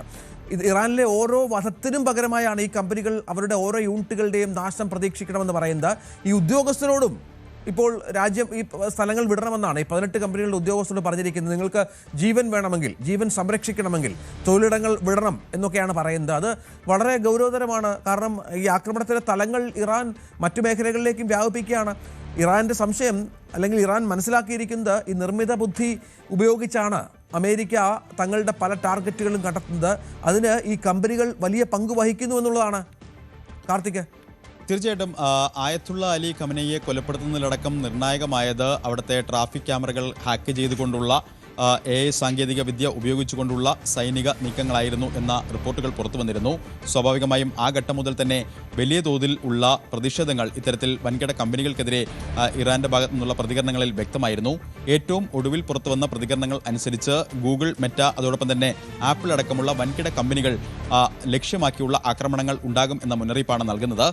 നേരത്തെ പറഞ്ഞതുപോലെ 18 കമ്പനികളുടെ പട്ടിക നിരത്തിക്കൊണ്ട് ഈ മുന്നറിയിപ്പ് നൽകുന്നു. സ്വാഭാവികമായും ഇറാൻ പലതരത്തിലാണ് അവരുടെ പ്രതിരോധ നടപടികൾ സ്വീകരിച്ചത്. അതിലേറ്റവും പ്രധാനം മിഡിൽ ഈസ്റ്റ് കേന്ദ്രീകരിച്ചുകൊണ്ടുള്ള US-ൻ്റെ സൈനിക കേന്ദ്രങ്ങൾ ആക്രമിച്ചു. അതോടൊപ്പം തന്നെ മിഡിൽ ഈസ്റ്റിലെ ഇത്തരത്തിൽ സൈനിക ബേസുകളിൽ ശക്തമായ ആക്രമണം നടത്തി. സൈപ്രസിലടക്കം ആക്രമണം നടത്തി. അങ്ങനെ അപ്രതീക്ഷിതമായ നീക്കങ്ങളാണ് ഈ യുദ്ധത്തിൻ്റെ കഴിഞ്ഞ ഒരു മാസം നീണ്ട യുദ്ധത്തിൻ്റെ പല ഘട്ടങ്ങളിലും ഇറാൻ സ്വീകരിച്ചത്. അതിൽ ഏറ്റവും ഒടുവിലാണ് ഇത്തരത്തിലൊരു ഭീഷണി എന്നത് ഏറ്റവും ശ്രദ്ധേയമാണ്. അത് ഏറെ ഗൗരവമുള്ളതുമാണ്. കാരണം ഇത്തരത്തിൽ വൻകിട കമ്പനികൾ ആക്രമിക്കപ്പെട്ടാൽ അത് വലിയ തോതിലുള്ള ഒരു പ്രത്യാഘാതങ്ങൾക്ക് വഴിവെക്കുകയും ചെയ്യും. സ്വാഭാവികമായും ഇൻ്റർനെറ്റ് ഹാക്കിംഗ് അടക്കമുള്ള കാര്യങ്ങളിൽ നേരത്തെ ഇറാനിൽ ആഭ്യന്തര കലാപം നടക്കുമ്പോൾ സമാന്തരമായി ഇലോൺ മസ്കിൻ്റെ സഹായത്തോടു കൂടി സമാന്തര ഇൻ്റർനെറ്റ് സംവിധാനം അടക്കം അവിടെ നൽകിയ തരത്തിൽ റിപ്പോർട്ടുകൾ പുറത്തു വന്നിരുന്നു. ദീർഘകാലമായി ഈ US-ലെ വൻകിട കമ്പനികൾ ഇത്തരത്തിൽ ഇറാനിലെ ആഭ്യന്തര കലാപം പ്രോത്സാഹിപ്പിക്കുന്നതിനും അതോടൊപ്പം തന്നെ ഈ യുദ്ധത്തിൽ അത്യാധുനിക സാങ്കേതിക വിദ്യ കരസ്ഥമാക്കി അതോടൊപ്പം തന്നെ ഹാക്കിംഗ് അടക്കമുള്ള കാര്യങ്ങളിൽ നടത്തി ഈ യുദ്ധത്തിൽ ഒരു മേൽക്കൈ നേടാൻ ശ്രമിക്കുന്നു എന്ന വിമർശനം ഇറാൻ്റെ ഭാഗത്തു നിന്നുണ്ട്. ആ പശ്ചാത്തലത്തിൽ കൂടെ വേണം ഇതിനെ വായിച്ചെടുക്കാൻ. എന്തായാലും ഗൂഗിൾ, മെറ്റ, ആപ്പിൾ അടക്കമുള്ള വൻകിട IT കമ്പനികൾ ലക്ഷ്യമാക്കിയുള്ള ആക്രമണങ്ങൾ ഉണ്ടാകും എന്നാണ് ഇറാൻ മുന്നറിയിപ്പ് നൽകുന്നത്. അതായത് ഇറാൻ്റെ നേതാക്കളെ ലക്ഷ്യമാക്കിക്കൊണ്ടുള്ള ടാർഗറ്റഡ് അസാസിനേഷൻസ് ഉണ്ടായാൽ, അതായത് കൃത്യമായ നേതാക്കളെ ലക്ഷ്യമിട്ടുകൊണ്ടുള്ള കൊലപാതകങ്ങൾ ഇനി ഉണ്ടായാൽ ഇക്കാര്യത്തിൽ ഒരു വിട്ടുവീഴ്ച ഉണ്ടാകില്ല എന്ന ശക്തമായ ഭാഷയിലുള്ള മുന്നറിയിപ്പാണ് ഇറാൻ നൽകുന്നത്. തീർച്ചയായും VR കാർത്തിക്കാണ് വിവരങ്ങൾ പങ്കുവെക്കുന്നത്. ഇതിനിടയിൽ ചില ആശങ്കാജനകമായ കാര്യങ്ങൾ ഇപ്പോൾ അമേരിക്കയ്ക്കും ഇറാനും ഇസ്രായേലിനും മാത്രമല്ല നമ്മുടെ രാജ്യത്തിനും വലിയ ആശങ്കാജനകമായ കാര്യങ്ങൾ കഴിഞ്ഞ കുറേ ദിവസങ്ങളായി സംഭവിക്കുന്നുണ്ട്. രാജ്യത്ത് വിമാന ഇന്ധനത്തിൻ്റെ കരുതൽ ശേഖരം 2 മാസത്തേക്ക് മാത്രം എന്നുള്ളതാണ് ഏറ്റവും പ്രധാനപ്പെട്ട വിവരം. പശ്ചിമേഷ്യൻ സംഘർഷം തുടരുന്ന പശ്ചാത്തലത്തിൽ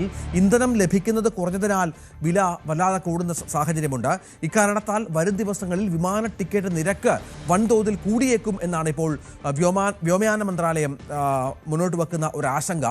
ഇതിനെ തുടർന്ന് ബദൽ മാർഗങ്ങൾ തേടുകയാണ്. കാരണം യുദ്ധം തുടങ്ങിയ ശേഷം ആഗോളതലത്തിൽ വിമാന ഇന്ധന വില ഏകദേശം ഇരട്ടിയായ പശ്ചാത്തലം നിർണായകമാണ്. പ്രതിവാര ശരാശരി വില BPക്ക് $99.4 ആയിരുന്നു നേരത്തെ യുദ്ധത്തിന് മുൻപ്. ഇപ്പോൾ അത് $195.19 കുതിക്കുകയാണ്. ചിലർ ആശങ്കയല്ല വ്യോമ മേഖലയിൽ സൃഷ്ടിക്കുന്നത്. തുടർന്ന് വിമാന നിരക്കിലും വലിയ വർധനവുണ്ടാകുന്ന പശ്ചാത്തലമുണ്ട്. 60 ദിവസത്തേക്ക് മാത്രമുള്ള വ്യോമയാന ഇന്ധനമാണ് നമ്മുടെ പക്കൽ ബാക്കിയുള്ളത് എന്ന് വ്യോമയാന മന്ത്രി തന്നെ പാർലമെന്റിൽ വ്യക്തമാക്കിയിരുന്നു കഴിഞ്ഞ ദിവസം. അതിനാൽ സംസ്ഥാനങ്ങളോടുള്ള നിർദ്ദേശമെന്ന് പറയുന്നത് ഈ വാറ്റ് കുറയ്ക്കാൻ, സംസ്ഥാനങ്ങൾ ഏർപ്പെടുത്തിയിരിക്കുന്ന വാറ്റ് കുറയ്ക്കാൻ നിങ്ങൾ തയ്യാറാകണമെന്നുള്ളതാണ്. വ്യത്യസ്തമായ വാറ്റ് നിരക്കുകൾ വിവിധ സംസ്ഥാനങ്ങളിലുണ്ട്. UPയിലും വിമാന ഇന്ധനത്തിന് 1% ഉള്ളപ്പോൾ ഡൽഹിയിൽ അത് 25%. ഇത്തരം കാര്യങ്ങൾ ഡൽഹി സർക്കാരിനോടക്കം വ്യോമയാന മന്ത്രാലയം സംസാരിച്ചു കഴിഞ്ഞു. അങ്ങനെ ഓരോ സംസ്ഥാനങ്ങളുടെയും സഹകരണത്തോടു കൂടി ഈ ടിക്കറ്റ് നിരക്ക് വർധനവ് ഒഴിവാക്കാനുള്ള തീവ്ര പരിശ്രമത്തിലാണ് ഇപ്പോൾ വ്യോമയാന മന്ത്രാലയം എന്നാണ് മനസ്സിലാകുന്നത്. മറ്റൊരു വാർത്ത, അത് ഹോർമുസ് കടലിടുക്കുമായി ബന്ധപ്പെട്ടാണ്. ഹോർമുസ് കടലിടുക്കിൽ ഇന്ത്യയിലേക്കുള്ള ഇന്ധനവുമായി യാത്രാ അനുമതി കാത്തുകിടക്കുന്നത് 10 വിദേശ കപ്പലുകളാണ് എന്നുള്ള വിവരം കൂടി ഘട്ടത്തിൽ പുറത്തു വരുന്നുണ്ട്. മേഖലയിലുള്ള 18 ഇന്ത്യൻ കപ്പലുകൾക്ക് പുറമെയാണ് ഇതുള്ളത്. ഇതിനിടെ 2 LPG ടാങ്കറുകൾ ഇന്നും നാളെയുമായി ഒരുപക്ഷെ ഇന്ത്യൻ തീരത്തേക്ക് എത്തിയേക്കാമെന്നാണ് വിവരം. രണ്ടിലുമായി ഏതാണ്ട് 94,000 ടൺ LPG ഉണ്ട്. ഇന്ത്യൻ കപ്പലുകൾക്ക് ഇറാൻ യാത്രാനുമതി നൽകിയിട്ടുണ്ടെങ്കിലും 6 കപ്പലുകളാണ് ഇതുവരെ എത്തിയിട്ടുള്ളത്. 2 കപ്പൽ കൂടി നാളെ എത്തുമ്പോൾ അത് 8 കപ്പലുകളായി മാറും. മറ്റ് 10 കപ്പലുകൾ കൂടി ഇപ്പോൾ അത്തരത്തിൽ അനുമതി കാത്തുകിടക്കുന്ന പശ്ചാത്തലമുണ്ട്. ഈ 10 കപ്പലുകൾ കൂടി ഏതാണ്ട് 485 ഇന്ത്യൻ നാവികരും ഹോർമുസ് കടലിടുക്കിൻ്റെ പരിസരത്ത് ഏതാണ്ട് കുടുങ്ങിക്കിടക്കുന്നു എന്നുള്ള വിവരങ്ങൾ കൂടിയാണ് ഈ ഘട്ടത്തിൽ പുറത്തു വരുന്നത്. മറ്റു പ്രധാനപ്പെട്ട വിവരം, രാജ്യത്ത് മറ്റൊരാശങ്ക, വാണിജ്യ ആവശ്യത്തിനുള്ള LPG സിലിണ്ടറിൻ്റെ വില ന്യൂഡൽഹി അടക്കമുള്ള സംസ്ഥാനങ്ങൾ കൂട്ടി എന്നുള്ളതാണ്. ഇപ്പോൾ വില വർധനവ് വലിയ തോതിൽ സംഭവിക്കുന്ന പശ്ചാത്തലം ഉണ്ടാകുന്നുണ്ട്. വാണിജ്യാവശ്യത്തിനുള്ള 19 കിലോഗ്രാം LPG സിലിണ്ടറിൻ്റെ വില 1883 രൂപയായിരുന്നത് 2078 രൂപയായി എന്നുള്ളതാണ്. സമാനമായി കേരളത്തിലും വില വർധനവുണ്ട് എന്ന വിവരം കൂടി ഈ ഘട്ടത്തിൽ പുറത്തു വരുന്നുണ്ട്.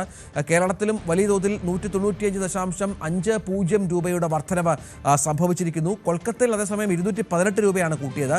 ചെന്നൈയിൽ 202 രൂപ കൂട്ടുന്ന പശ്ചാത്തലമുണ്ട്. നിരക്ക് വർധനവ് പ്രാബല്യത്തിലായി കഴിഞ്ഞു. ഗാർഹിക ആവശ്യത്തിലുള്ള സിലിണ്ടറിൻ്റെ വിലയിൽ മാറ്റമില്ല എന്നുള്ളത് ആശ്വാസകരമാണ്. പക്ഷേ ഈ ഒരു മാസത്തിനിടയിൽ 3-ാം തവണയാണ് ഈ വാണിജ്യ സിലിണ്ടറിൻ്റെ വില വല്ലാതെ വർദ്ധിക്കുന്ന പശ്ചാത്തലം ഉണ്ടാകുന്നത്. അത് ഏറെ ആശങ്ക സൃഷ്ടിക്കുന്നുണ്ട്. അതനുസരിച്ച് ഹോട്ടലുകൾക്ക് പ്രതിസന്ധിയുണ്ട്. മറ്റ് മേഖലകളിലും വലിയ പ്രതിസന്ധി ഉടലെടുക്കുന്ന പശ്ചാത്തലം പ്രധാനമാണ്. അതിനൊപ്പമാണ് ഇപ്പോൾ ഈ ഹോട്ടൽ ഉടമകളൊക്കെ അനുഭവിക്കുന്ന LPG സിലിണ്ടർ ക്ഷാമവും. ഇതിനിടയിൽ UAE-യിൽ നിന്നും ഒരു ആശങ്കാജനകമായ വാർത്ത UAE നിവാസികൾക്കുള്ളത്. UAE-യിൽ ഇന്ധന വില കൂട്ടി എന്നുള്ളതാണ്. നമുക്കറിയാം, പല പ്രതിസന്ധികൾ ഉണ്ടാകുമ്പോഴും എണ്ണവില ഏതാണ്ട് ഒന്ന് നിയന്ത്രണത്തിലൊക്കെ ഉള്ള രാജ്യങ്ങളാണ് UAE എന്നുള്ളത്. പക്ഷേ അവിടെ ഏപ്രിലിലെ പുതിയ ഇന്ധനവില പ്രഖ്യാപിച്ചപ്പോൾ പെട്രോൾ ഡീസൽ വിലയിൽ ഗണ്യമായ വർധനവ് രേഖപ്പെടുത്തിയിരിക്കുന്നു എന്നുള്ളതാണ്. നിലവിലെ വിലയേക്കാൾ, അതായത് കഴിഞ്ഞ മാസം മാർച്ചിലെ വിലയേക്കാൾ 80 ഫിൽസാണ് പെട്രോളിന് ലിറ്ററിന് വർദ്ധിപ്പിച്ചിരിക്കുന്നത്. ഡീസലിനാകട്ടെ 1.97 ഫിൽസും വർദ്ധിപ്പിക്കുന്ന പശ്ചാത്തലം ഉണ്ടാവുകയാണ്. പുതുക്കിയ നിരക്കുകൾ ഇന്ന് മുതൽ പ്രാബല്യത്തിൽ വന്നിട്ടുണ്ട്. സൂപ്പർ 98 അതിന് ലിറ്ററിന് 3.39 ആണ്. നേരത്തെ മാർച്ചിൽ 2.59 ആയിരുന്നു. സ്പെഷ്യൽ 95-ന് 3.28 ആണ്. അത് നേരത്തെ 2.48 ആയിരുന്നു. E+ കാറ്റഗറിയിൽപ്പെട്ട ഇന്ധനത്തിന് 91.91ആയി. 3.20 ആയിരുന്നു. 2.40 നിന്നാണ് ഈ വ്യത്യാസം വന്നിരിക്കുന്നത്. ഡീസലിനാകട്ടെ 4.69 വർധനമുണ്ടായിരിക്കുന്നു. അത് 2.72 നിന്നാണ്. ഇതൊക്കെ ഫിൽസിലുള്ള കണക്കുകളാണ് എന്നുകൂടി ചേർത്ത് വെക്കണം. വില വർധനവിന് പിന്നിലെ കാരണങ്ങൾ നിരവധിയാണ്. മധ്യപൂർവ്വ ദേശത്തെ യുദ്ധസാഹചര്യം, ഹോർമുസിലെ പ്രതിസന്ധിയുണ്ട്. ഒപ്പം ഈ പ്രൊഡക്ഷൻ കമ്പനികൾ, ഈ എണ്ണ കമ്പനികൾക്ക് നേരെയുണ്ടാകുന്ന ആക്രമണങ്ങൾ വലിയ തോതിൽ ഈ ആശങ്കയ്ക്ക് കാരണമാകുന്നുണ്ട്. നമുക്ക് 9 മണി വാർത്തയിൽ ഇടവേള. 9 മണി വാർത്ത തുടരുകയാണ്. ലൈംഗിക അതിക്രമ കേസിൽ ഇന്നലെ അറസ്റ്റിലായ നടനും സംവിധായകനുമായ രഞ്ജിത്ത് റിമാൻഡിലാണ്. 14 ദിവസത്തേക്കാണ് മജിസ്ട്രേറ്റ് രഞ്ജിത്തിനെ റിമാൻഡ് ചെയ്തിരിക്കുന്നത്. ഇപ്പോൾ ഏറ്റവും പുതിയൊരു വിവരം പുറത്തു വരുന്നത്, ഇതിനിടെ രഞ്ജിത്ത് അല്പം മുമ്പ് മാധ്യമങ്ങളോട് താൻ നിരപരാധിയാണെന്ന് പറഞ്ഞിരുന്നു. പക്ഷേ അതിനു മുൻപ് ഈ റിമാൻഡ് റിപ്പോർട്ടിൻ്റെ വിശദാംശങ്ങൾ ഇപ്പോൾ പുറത്തു വന്നിട്ടുണ്ട്. ജനുവരി 30-നാണ് ഈ സംഭവം നടക്കുന്നത്. കാരവാനിൽ വെച്ച് മോശമായി പെരുമാറി എന്നാണ് പരാതി. അറസ്റ്റിലേക്ക് കടന്നത് അതിജീവിതയുടെ രഹസ്യമൊഴിയുടെ അടിസ്ഥാനത്തിലാണ്. രഞ്ജിത്തിൻ്റെ മുൻ കേസുകൾ കൂടി റിമാൻഡ് റിപ്പോർട്ടിൽ ഇപ്പോൾ പരാമർശിച്ചിട്ടുണ്ട് എന്നാണ് മനസ്സിലാകുന്നത്. സമാനമായ 2 കേസുകളുണ്ട്. ജാമ്യം നൽകിയാൽ കേസ് അട്ടിമറിക്കപ്പെടും എന്നും മജിസ്ട്രേറ്റിനെ ബോധ്യപ്പെടുത്താൻ പോലീസ് സംഘത്തിനായി. അതിന്റെ അടിസ്ഥാനത്തിൽ കൂടിയാണ് ഈ അറസ്റ്റിലേക്ക് കടന്നത്. അറസ്റ്റ് മാത്രമല്ല, റിമാൻഡിലേക്ക് കടന്നത്. രഞ്ജിത്തിന്റെ വാക്കുകളിലേക്ക്. എന്താ സാറേ ഇത് വ്യാജമായി അങ്ങനെ തകർക്കാൻ വേണ്ടി കൊടുത്തതാണോ? അറിയില്ല, നോക്കാം. സാറേ നിയമപരമായി നീങ്ങാൻ തന്നെയാണോ തീരുമാനം? ആണ്, നിയമപരമായി നീങ്ങും. കേസിനെ കുറിച്ച് എന്താ പറയാ? സാറേ ഇത് കള്ള കേസാണോ സാറേ? ആണോ? എന്താ സാറേ ഇത് വ്യാജമായി അങ്ങനെ തകർക്കാൻ വേണ്ടി കൊടുത്തതാണോ? അറിയില്ല, നോക്കാം. സാറേ നിയമപരമായി നീങ്ങാൻ തന്നെയാണോ തീരുമാനം? ആണ്, നിയമപരമായി നീങ്ങും. കള്ളക്കേസാണ് എന്നാണ് രഞ്ജിത്ത് പറയുന്നത്. നിയമപരമായി നീങ്ങും. ഇന്ന് 12 മണിക്ക് തന്നെ ജാമ്യ ഹർജി നൽകുമെന്നാണ് അഭിഭാഷകൻ അല്പം മാധ്യമങ്ങളോട് പറഞ്ഞത്. നവമി ദിനേശ് വിവരങ്ങളുമായി ചേരുകയാണ്. നവമി, ഇപ്പോൾ ഈ റിമാൻഡ് റിപ്പോർട്ടിൽ ഗുരുതരമായ കാര്യങ്ങളുണ്ട്, സംശയമില്ല. മുൻ കേസുകളടക്കം പരാമർശിച്ചിട്ടുണ്ട്. അത് ഈ കേസിന്റെ നാൾ വഴിയെ സ്വാധീനിക്കുന്ന കാര്യത്തിൽ സംശയമില്ല. എന്താണ് ഇപ്പോൾ ഇതുമായി ബന്ധപ്പെട്ട് രഞ്ജിത്തിന്റെ ടീം പറയുന്ന കാര്യങ്ങൾ?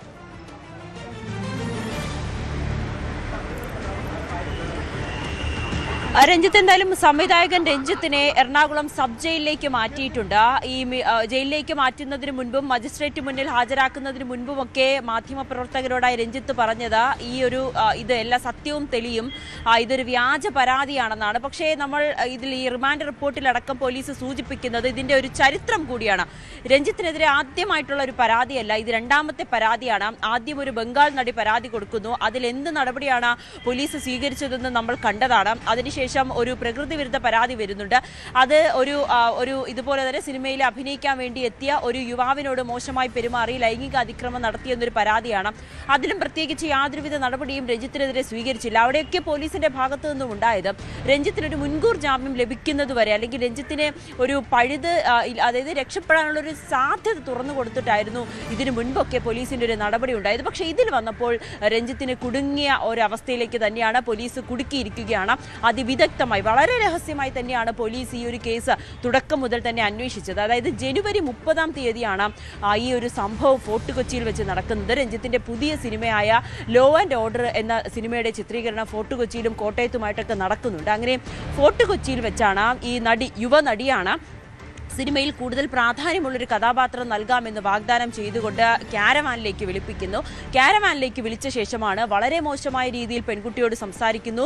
ഈ രഞ്ജിത്തിന്റെ ഭാഗത്ത് നിന്ന് വളരെ മോശമായിട്ടുള്ള രീതിയിൽ തന്നെയാണ് ഈ പെൺകുട്ടിക്ക് അനുഭവം നേരിടേണ്ടി വന്നത്. ഉടനെ തന്നെ ക്യാരവാനിൽ നിന്നും ഇറങ്ങി ഓടിയ യുവതി അടുത്തുണ്ടായിരുന്ന സഹപ്രവർത്തകരോട് ഇക്കാര്യം പറയുകയും ഉടനെ തന്നെ തന്റെ വീട്ടിലേക്ക് തിരിച്ചു പോകുന്ന ഒരു സാഹചര്യമായിരുന്നു യുവതിയുടെ ഭാഗത്തു നിന്നും ഉണ്ടായത്.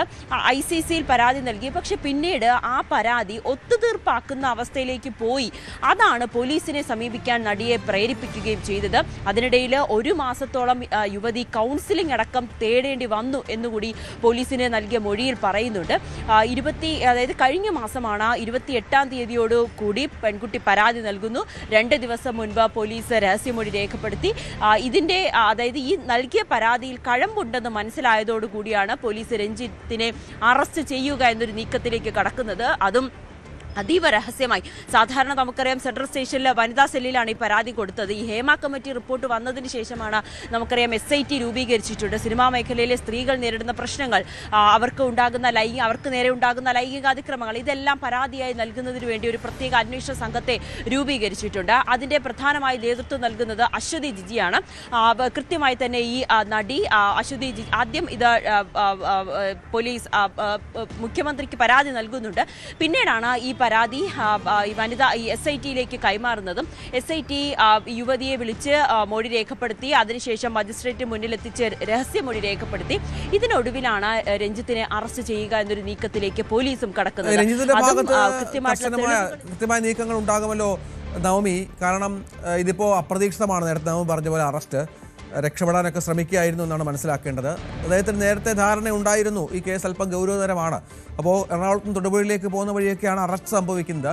മുൻകൂർ ജാമ്യത്തിനുള്ള ശ്രമത്തിനുള്ള പഴുതടച്ചായിരുന്നു പോലീസിന്റെ അറസ്റ്റ്, സംശയമില്ല.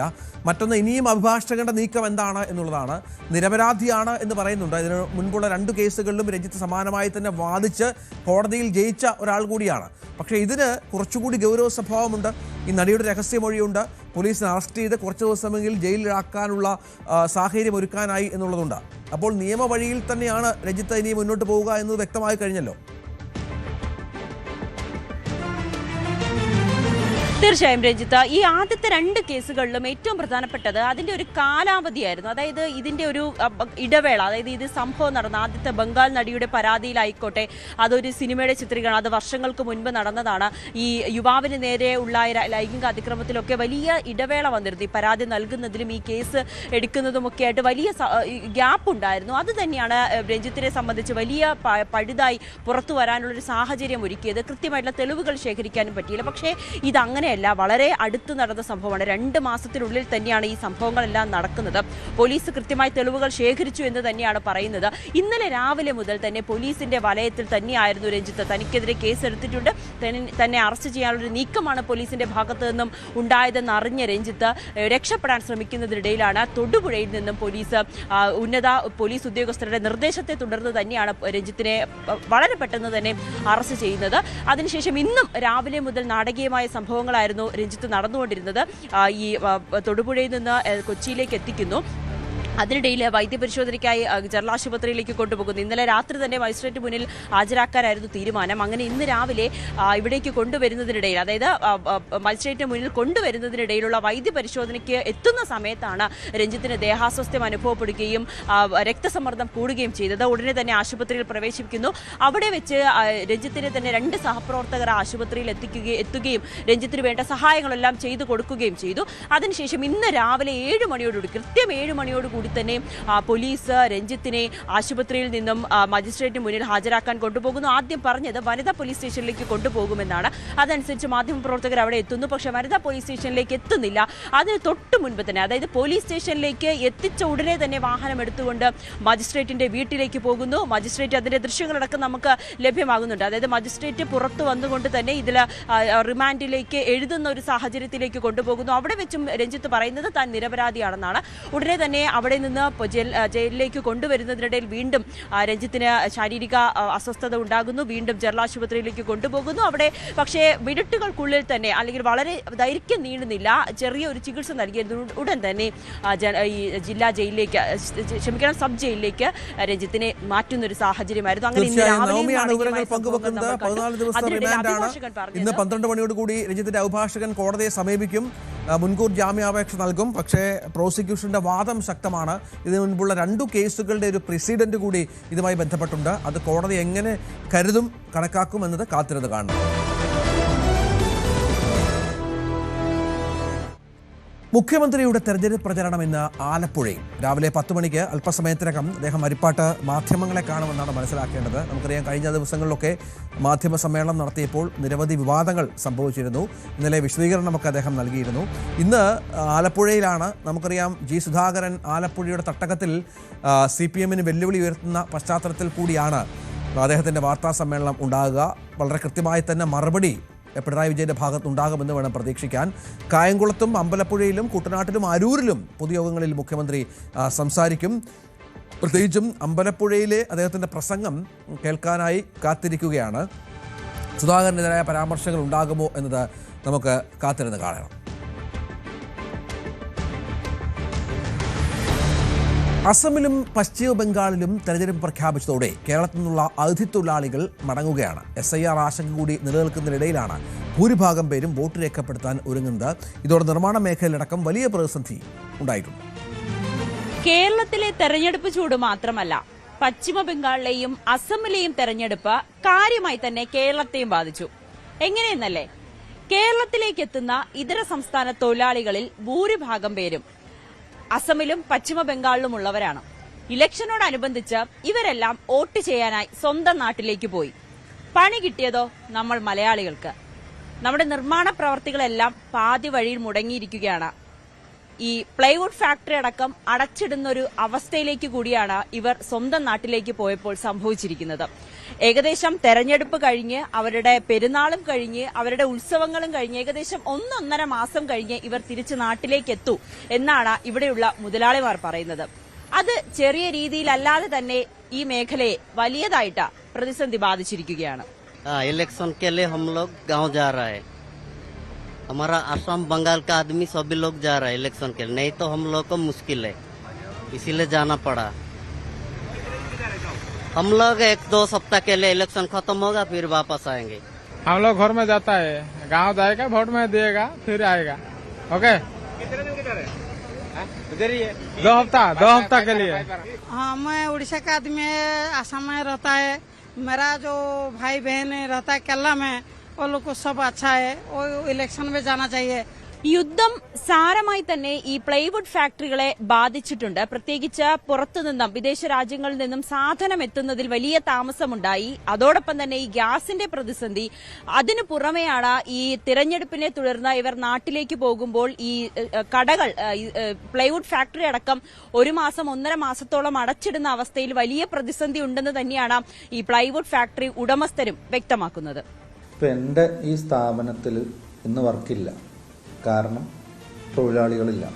അപ്പോൾ ഇവർ പറയണത് നമ്മൾ ഇലക്ഷന് പോയി കഴിഞ്ഞ് കഴിഞ്ഞാൽ അവർ ഇലക്ഷൻ കഴിഞ്ഞിട്ട് എത്രയും പെട്ടെന്ന് തന്നെ തിരികെ എത്തും എന്നൊക്കെയാണ് അവർ പറഞ്ഞിട്ട് നമ്മൾ ഇവിടെ നിന്ന് പോയിരിക്കുന്നത്.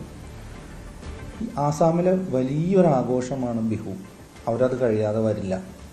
അതവർ കഴിയാതെ വരില്ല എന്നുള്ളതാണ് നമുക്കിപ്പോൾ ലഭിച്ചിരിക്കുന്ന ഒരു അറിവ്.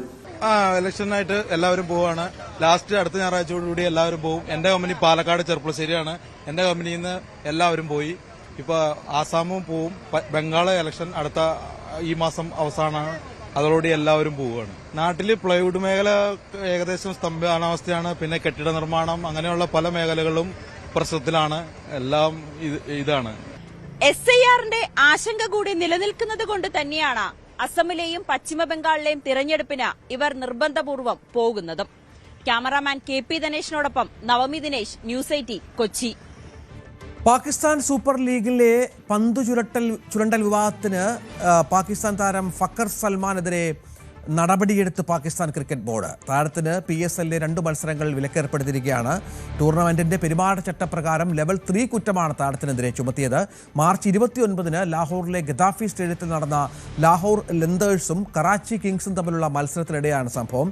കറാച്ചി കിങ്സിന്റെ ഇന്നിംഗ്സിലെ അവസാന ഓവർ തൊട്ട് മുൻപ് ജയിക്കാൻ 14 റൺസ് വേണമെന്നിരിക്കെയാണ് വിവാദമായ ഈ പന്ത് ചുരണ്ടൽ നടന്നത്. അത് എംപയർ കാണുകയും തുടർന്ന് പന്ത് പരിശോധിച്ചപ്പോൾ ഇത്തരത്തിൽ ഒരു പ്രശ്നമുണ്ടായി എന്ന് മനസ്സിലാക്കുകയുമായിരുന്നു. ഇന്ത്യൻ ക്രിക്കറ്റിന്റെ വിസ്മയം വൈഭവ് സൂര്യവംശിക്കായി 10 കോടി രൂപ വരെ മുടക്കാൻ തയ്യാറായിരുന്നുവെന്ന് Rajasthan Royals team director Zubin ബറൂച്ചിയുടേതാണ് വെളിപ്പെടുത്തൽ. കഴിഞ്ഞ ദിവസം 15 വയസ്സ് മാത്രം തികഞ്ഞ വൈഭവ് IPL ചെന്നൈ സൂപ്പർ കിങ്സിനെതിരായ മത്സരത്തിൽ 15 പന്തിൽ അർദ്ധ സെഞ്ചുറി നേടി റെക്കോർഡ് ബുക്കിൽ ഇടം പിടിച്ചിരുന്നു. വൈഭവിനെ 2025 IPL ലേലത്തിൽ 1.1 കോടി രൂപയ്ക്കാണ് രാജസ്ഥാൻ സ്വന്തമാക്കിയത്. ട്രയൽസിൽ യശസ്വി ജയ്സ്വാൾ, സഞ്ജു സാംസൺ എന്നിവരെ ആദ്യമായി കണ്ട നിമിഷങ്ങളുമായാണ് ബറൂച്ച വൈഭവിനെ ഉപമിച്ചത്. നമുക്കറിയാം, വൈഭവ് നാളെയുടെ ഇന്ത്യൻ താരമാണ്. വൈഭവിനെ ഇന്ത്യൻ ടീമിൽ ഉപയോഗിക്കുന്നതുമായി ബന്ധപ്പെട്ട് മുതിർന്ന താരങ്ങളിൽ അഭിപ്രായ വ്യത്യാസമുണ്ട് എങ്കിൽ പോലും 15-കാരൻ്റെ വൈഭവത്തിന് ഒരു കുറവുമില്ല എന്ന് IPL ആദ്യ മത്സരം തെളിയിച്ചിരുന്നു. നമുക്കൊരു വാർത്താ ബുള്ളറ്റിൻ പൂർത്തിയാക്കാനുള്ള സമയമാണ്. ഇനി ന്യൂസ് ട്രെൻഡ്സുമായി KP അഭിലാഷ് ചേരും.